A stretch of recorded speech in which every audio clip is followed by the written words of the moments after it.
রাধে রাধে, জয় নিতাই, জয় গৌর, জয় রাধেশ্যাম, হরে কৃষ্ণ।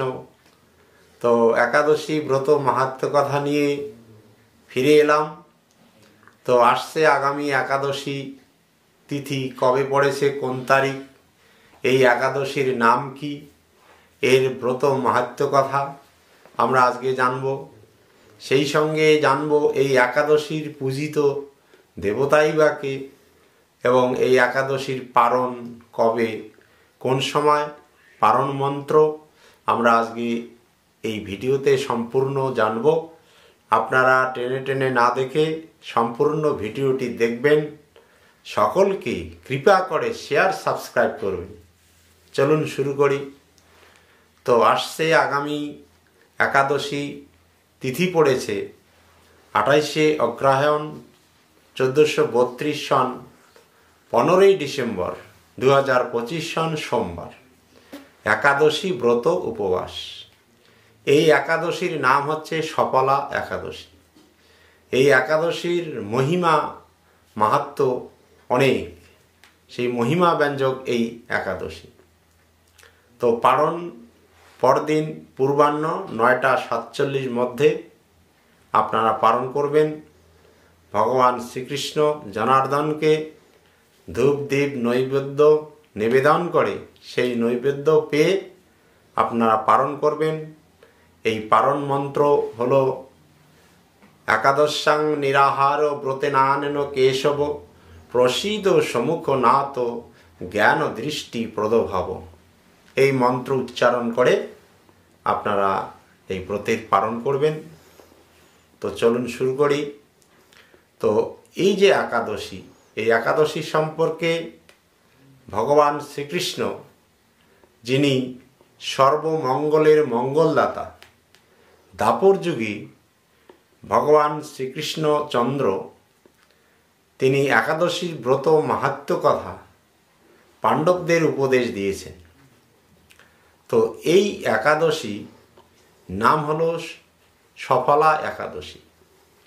তো ব্রহ্মাণ্ড পুরাণে শ্রীকৃষ্ণ যুধিষ্ঠির সংবাদে এর ব্রত মাহাত্ম্য কথা বর্ণিত রয়েছে।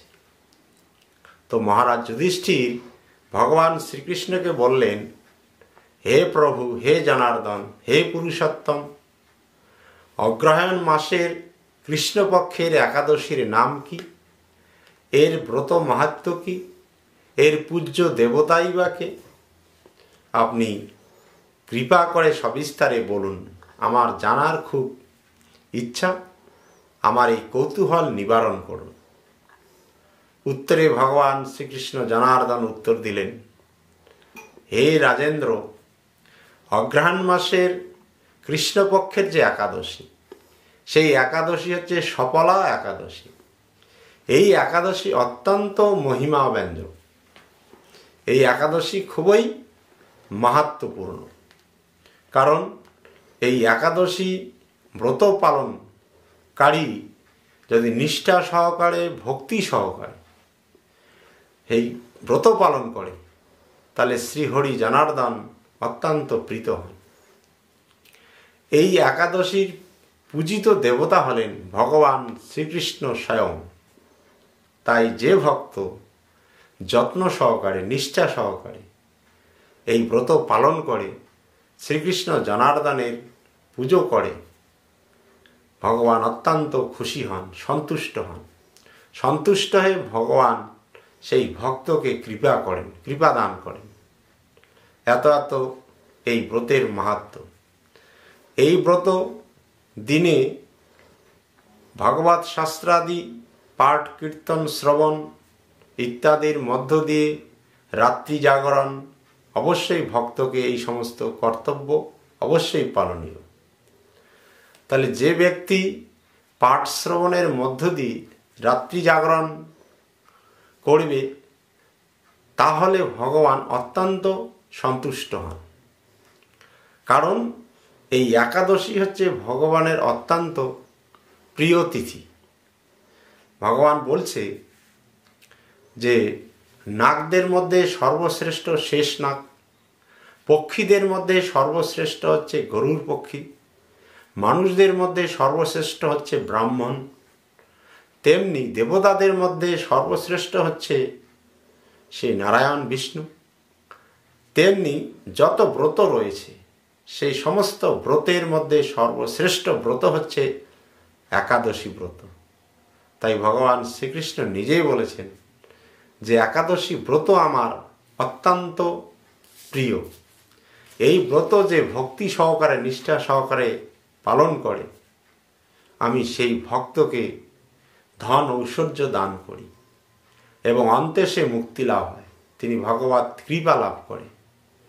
এই একাদশী এত এত মহিমাব্যঞ্জক যে সকল প্রকার মনস্কামনা এবং জীবনের যত গ্লানি মর্মপীড়া সব দূরীভূত হয় এবং এই একাদশী ব্রত সুখ সমৃদ্ধি ধন লাভ হয়। এই একাদশী ব্রত পালন করলে সকল কামনা পূর্ণ হয় বলে এই একাদশীর নাম হচ্ছে সফলা একাদশী। তাই ভগবান শ্রীকৃষ্ণ যুধিষ্ঠির মহারাজকে বললেন, এই সম্পর্কে আমি একটি প্রাচীন কাহিনী বলছি, আপনি মনোযোগ সহকারে শ্রবণ করুন। তো তিনি বললেন যে প্রাচীনকালে চন্দ্রাবতী নামে এক নগর ছিল। সেই নগরের রাজার নাম ছিল মহিষ্মত।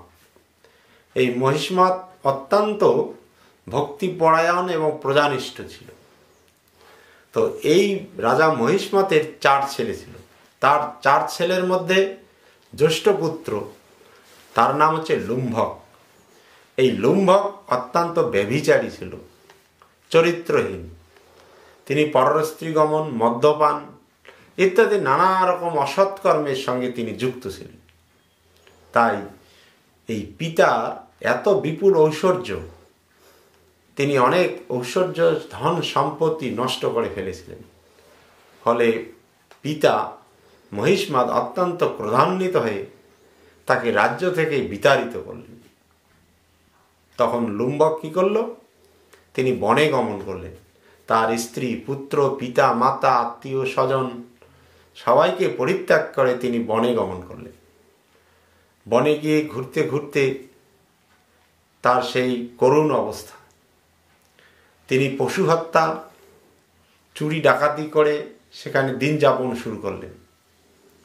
এইভাবে চলতে চলতে বনের মধ্যে দেখলেন এক অশ্বত্থ বৃক্ষ। সেই বিশাল সেই অশ্বত্থ বৃক্ষ, সেই বৃক্ষ তলে তিনি আশ্রয় নিলেন। এবং এইভাবে ঘুরতে ঘুরতে একদিন কি হলো, তখন সময়টা ছিল শীতকাল। তিনি সেই বনের মধ্যে তিনি কয়েকটি সুপক্ষ ফল কুড়িয়ে পেলেন। সেই ফলগুলো এনে সেই অশ্বত্থ বৃক্ষ মূলে তিনি রেখে দিলেন। আর এদিকে শীতপীড়িত, ক্ষুধাপীড়িত অবস্থায় তিনি কাতর যন্ত্রণায় ছটফট করতে লাগলেন। তো সেই দিন তিনি কি করলেন, অশ্বত্থ বৃক্ষকে তিনি ভগবান শ্রীকৃষ্ণের প্রতিরূপ মনে করে তিনি ফল জল সেই বৃক্ষমূলে নিবেদন করলেন এবং তিনি কাতর আহ্বান জানালেন এবং তিনি উচ্চস্বরে বিলাপ করতে লাগলেন, কাঁদতে লাগলেন যে ভগবান, হে প্রভু, আমার কি গতি হবে?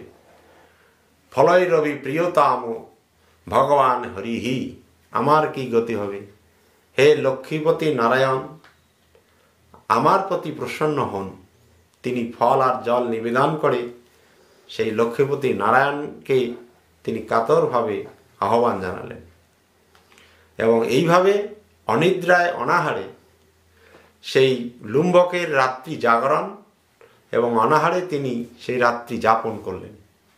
এবং সেই দিনটা ছিল অগ্রহায়ণ মাসের কৃষ্ণপক্ষের যে একাদশী, এই সফলা একাদশী, ওই দিনেই তার এই উদযাপনটা হয়েছিল। তার সেই নিশি জাগরণ, অনাহারে অনিদ্রায় নিশি জাগরণ হয়েছিল। তাই তার অজান্তে একাদশী ব্রত পালন করা হয়ে গেল। যেহেতু এই বৃক্ষটাকে তিনি ভগবানের প্রতিরূপ মনে করে ফল জল নিবেদন করলেন, তাই ভগবান অত্যন্ত প্রীত হলেন। তিনি তো জানতেনই না সেই দিন একাদশী। সেই একাদশী ব্রত তার পালন করা হয়ে গেল। ভগবান খুশি হলেন। পরদিন প্রভাতে সূর্য ওঠার আগেই দৈববাণী হলো, হে লুম্ভক, তুমি তোমার রাজ্য ফিরে পাবে। কেন? যে তোমার পূর্বজন্মের কোনো পুণ্যকর্মের ফলে আজকে তুমি এই একাদশী ব্রত পালন করলে, সেই ব্রতের পুণ্য প্রভাবে তোমার সমস্ত পাপ দূরীভূত হয়ে ভগবৎ কৃপালাভ যে হয়েছে, সেই কৃপা বলে তুমি তোমার রাজ্য ফিরে পাবে, তুমি পিতার কাছে গমন করো। তখন লুম্ভক সেই দৈববাণী শ্রবণ করে তিনি গৃহে ফিরে এলেন। গৃহে ফিরে এসে সেই পিতাকে প্রণাম দণ্ডবাদ জানিয়ে তিনি ক্ষমা প্রার্থনা করলেন। তো এই যে পুত্রের যে আচরণ, এই আচরণের পরিবর্তন লক্ষ্য করে রাজা মহিষ্মত তিনি অত্যন্ত খুশি হয়ে সেই পুত্রকে নিষ্কণ্টক রাজ্য দান করলেন, যে তুমি এখন এই রাজ্যের ভার নাও, তুমি রাজ্য শাসন করো। এবং এই লুম্ভক স্ত্রী পুত্রকে নিয়ে সুখে শান্তিতে তিনি কিছুদিন রাজ্য শাসন করার পর তিনি তার পুত্রের হাতে রাজ্যভার দিয়ে তিনি সন্ন্যাস গ্রহণ করলেন। এইভাবে ভগবৎ কৃপায় পিতা পুত্র উভয়ই ভগবৎ ধাম প্রাপ্ত হলেন। তাই ভগবান শ্রীকৃষ্ণ যুধিষ্ঠির মহারাজকে বললেন, হে রাজেন্দ্র, এই একাদশী যে ব্রতকারী, সেই ব্রতকারী অত্যন্ত ধনশালী, ঐশ্বর্যশালী হয়, তার সকল মনস্কামনা পূর্ণ হয় এবং তার জড়জগতের সকল গ্লানি মর্মপীড়া সমস্ত দূরীভূত হয় এবং তিনি সৌভাগ্যবান হন এবং এই একাদশী ব্রত যে করে তার জীবন ধন্য হয়, জীবন সার্থক হয়। এই একাদশী ব্রত পাঠ শ্রবণে, মাহাত্ম্য পাঠ শ্রবণে তার রাস্য যজ্ঞের ফল লাভ হয়। দান, যজ্ঞ, ধ্যান, তপস্যা করলে যে আমি যতটা সন্তুষ্ট হই, তার চেয়ে বেশি সন্তুষ্ট হই যদি কোনো ভক্ত এই সফলা একাদশী ব্রত পালন করে, তাহলে আমি বেশি সন্তুষ্ট হই। হাজার হাজার বছর ধরে তপস্যা করে যে ফল লাভ হয়, এই একটি মাত্র একাদশী, সেই একাদশী হচ্ছে সফলা একাদশী। এই একাদশী ব্রত পালন করলে অনেক ফল অনায়াসে প্রাপ্ত হয় এবং সেই ব্যক্তি অন্তে ভগবৎ কৃপা এবং মুক্তি লাভ ঘটে তার। তাই এই একাদশী অত্যন্ত মহত্বপূর্ণ। সকল মনস্কামনা পূর্ণকারী হচ্ছে এই সফলা একাদশী ব্রত। আপনারা সকলে ভক্তি নিষ্ঠা সহকারে এই ব্রত পালন করবেন এবং সকলকে অনুপ্রাণিত করবেন, উৎসাহিত করবেন এই একাদশী ব্রত পালন করার জন্য। রাধে রাধে, জয় নিতাই, জয় গৌর, জয় রাধেশ্যাম। ভালো থাকবেন, ধন্যবাদ।